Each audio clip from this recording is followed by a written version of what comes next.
असद उमर साहब, बहुत अहम इजलास था। वज़ीर-ए-आज़म ने अनाउंस कर दिया कि अगर कोरोना बढ़ा भी तो लॉकडाउन दोबारा नहीं होगा इंडस्ट्री का और मुल्क की मईशत का। क्या ये इस वजह से है कि नहीं नजर आ रहा कि जिस तरीके से दूसरे ममालिक में कोरोना बहुत तेजी से फैल रहा है, पाकिस्तान में कोरोना में इजाफा जरूर हो रहा है मगर उतना तेजी से नहीं होगा, या फिर आपको लगता है कि फैसलों में तब्दीली आने वाले दिनों में आ सकती है सूरत हाल को देखते हुए? देखिए, इसके अंदर शाहजेब, मुझसे पहले भी जब लोग पूछा करते थे कि क्या मुमकिन है कि पाकिस्तान में दूसरी लहर आए, तो मैं हमेशा ये जवाब देता था कि बिल्कुल मुमकिन है। अब वो उसका इन्हिसार हमारे अपने ऊपर है। अगर हम बड़ी सादा सी जो हिफाजती तदाबीर हैं उनके ऊपर अमल करेंगे तो अल्लाह ताला ने पहले भी करम किया है और उम्मीद है कि आगे भी हालात ज़्यादा ख़राब नहीं होंगे। लेकिन हमने देखा कि पिछले चंद हफ्तों के अंदर लोगों ने ये फैसला कर दिया अपने जहन के अंदर कि कोरोना ख़त्म हो गया है और हिफाजती तदाबीर के ऊपर अमल दरामद बिल्कुल कम हो गया, और उसका नतीजा भी हमने देख लिया है। पिछले सितंबर के शुरू से अगर मैं देखूं तो हमारे यहाँ जो केसेस की तादाद है, जो पॉजिटिविटी रेशो है, अमवात जो हैं, वो सब में 2 गुना से ज़्यादा का इजाफा हुआ है। अभी भी अल्हम्दुलिल्लाह बाकी खित्ते के मुकाबले में और दुनिया के मुकाबले में बहुत बेहतर हालात हैं, लेकिन जहां पर हम थे उससे खराबी नजर आई है। तो इसलिए अब आज जो मीटिंग की, जो प्राइम मिनिस्टर ने चेयर की, सारे वज़राए आला थे, उसके अंदर बुनियादी उसके अंदर फैसले यही थे कि वबा के फैलाव को रोकने के लिए लोगों की हिफाजत और रोजगार की हिफाजत करने के लिए जो मंतकी इक़दाम हैं उनको भी लिया जाए, और लेकिन ऐसे इकदाम ना हो जिससे लोगों के कारोबार के ऊपर या रोजगार छिनने का खतरा हो या उस पर ज्यादा कोई मनफी असर हो। और जाहिर है सनत, तो अगर आपको याद हो तो हमने बिल्कुल शुरू में भी जब किया था तो सबसे पहले हमने सनतों को ही खोला था। तो इंशाल्लाह ताला ऐसी सूरत हाल नहीं आएगी, लेकिन उसके लिए जरूरी है कि पाकिस्तान के अवाम, सबसे अहम, वो ताउन करें। और पाकिस्तान के मीडिया ने इसमें बहुत बड़ा एक किरदार अदा किया था लोगों की आगाही के लिए और पैगाम पहुंचाने के लिए। तो उसी तरीके से इंशाल्लाह ताला मीडिया भी एक मजबूत किरदार अदा करेगा और इंशाल्लाह ताला हम ऐसी सूरत हाल में नहीं पहुंचेंगे जहां इस किस्म के हमें एक्सट्रीम जो इकदाम हैं वो लेने पड़े। अच्छा, और ये लॉकडाउन और दूसरे मामलात के हवाले से जो वाज़ेह फैसला है वो सिर्फ सनतों के हवाले से है, क्योंकि मॉल्स की सिर्फ टाइमिंग बदली गई, मगर आप कह रहे हैं कि चाहे मॉल्स हों या मुख्तलिफ मार्केट्स हों, ट्रांसपोर्ट हो, शादी हॉल्स हो, स्कूल्स हो, इनको बंद करने के हवाले से कोई फैसला नहीं होगा। नहीं, इस वक्त जो आज जो फैसला किया गया उसके अंदर यह है कि अच्छा, जरा सा मैं अगर आप इजाजत दें तो ज्यादा खतरा कहाँ है? ज्यादा खतरा है जो अंदर बंद कमरे के अंदर जो कोई भी लोग जमा होते हैं या ज्यादा तादाद के अंदर लोग जमा हो, और ऐसी जगह जहां पे बंद कमरा हो, ज्यादा तादाद में लोग हों और लोगों ने मास्क ना पहने हो, सबसे ज्यादा खतरा वहां पे है। अब शादी की तकरीबात के अंदर जहां पे खाना सर्व हो रहा है, ये तो मुमकिन ही नहीं है कि लोग मास्क पहने। वो जाहिर है कि खाने के लिए तो मास्क नहीं पहनेंगे अगर वो अंदर आते हुए मास्क पहन कर भी आए थे। तो एक बड़ी सोच विचार के बाद ये फैसला किया गया है कि हम इसको इस तरीके से करें कि शादियां जो हैं, और लोगों को टाइम देने के बाद फौरी तौर पे नहीं कि कल लोगों के कार्ड्स पड़ चुके हैं, इंतजाम हो चुके हैं, तो थोड़ा सा गैप देने के बाद, और ये शादी हॉल एसोसिएशन को भी मैंने कहा है कि कल सुबह प्रोविंशियल गवर्नमेंट से भी बात करेंगे, उनको भी कॉन्फिडेंस में लेकर आउटडोर शादियां, मौसम अच्छा आ रहा है, दिन के वक्त की शादियां हो सकती हैं ज़्यादा से ज़्यादा, और उससे खतरा जो है बहुत कम हो सकता है। और वो सारा जो केटरिंग का जो बिजनेस है, डेकोरेशन का बिजनेस है, तमाम चीजें जो जुड़ी हुई हैं शादी की तकरीबात के साथ, वो भी कारोबार साथ चलता रहे, लेकिन जो एक वबा का बहुत ज्यादा खतरा है उसके अंदर कमी की जा सके।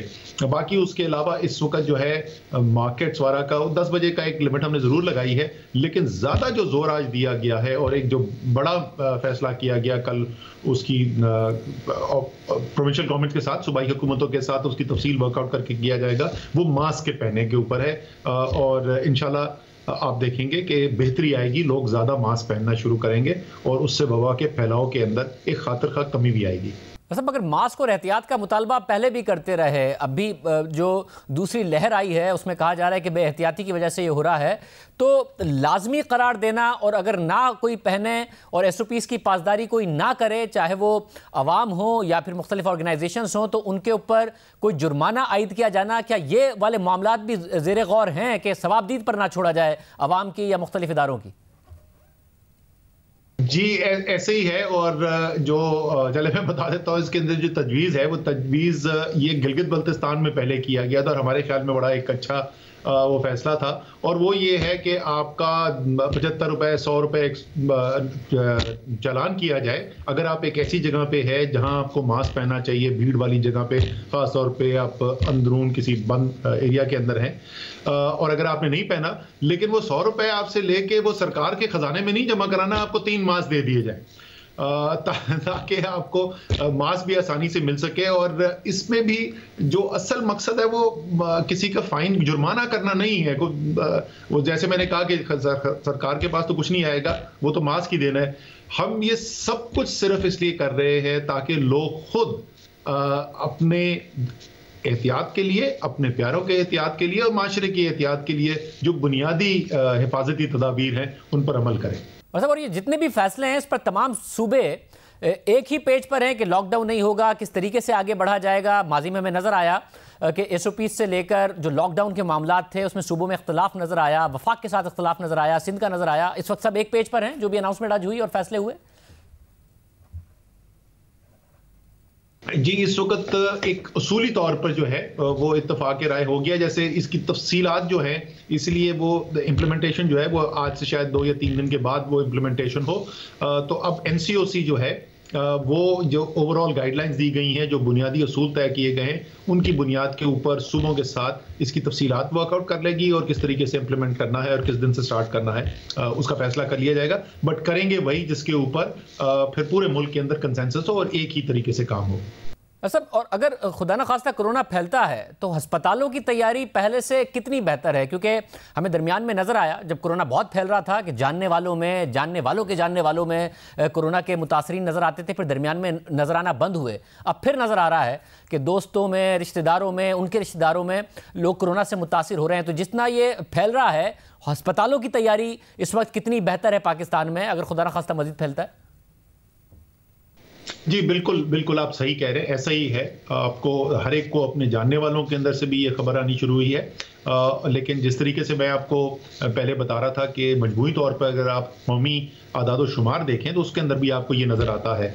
अगर हर 100 लोगों को टेस्ट किया जा रहा था सितंबर के शुरू के दिनों में, तो उसमें से 1.7 1.8 लोग जो हैं उनके मस्बत टेस्ट आते थे, यानी उनको कोरोना होता था।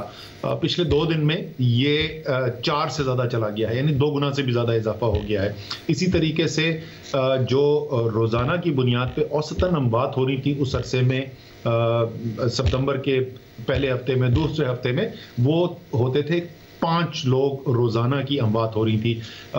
अब जो है वो 12, 13, 14 तक बात पहुंच गई है। इसी तरीके से अस्पतालों के अंदर हमारे जो लोग हैं जो ऑक्सीजन पे हैं और जो वेंटिलेटर के ऊपर हैं, वो तकरीबन 475 के करीब लोग थे इन ऑक्सीजन के ऊपर, वेंटिलेटर के ऊपर। वो इस वक्त 700 से ऊपर उसकी तादाद जा चुकी है। वेंटिलेटर के ऊपर जो लोग थे वो तकरीबन 75 के करीब, 75-77 के करीब थे, वो आज 120-125 से ऊपर चली गई है। तो आप किसी भी तरीके से देखें तो नजर आ रहा है कि दोबारा से वबा का फैलाव हुआ है। अब इसका अगर मैं मुआवजा करूं कि जो जून का महीना था, जून के वक्त में जो सबसे ज्यादा सूरत हाल थी, तो उससे जाहिर है अभी हम बहुत बेहतर हालात के अंदर हैं।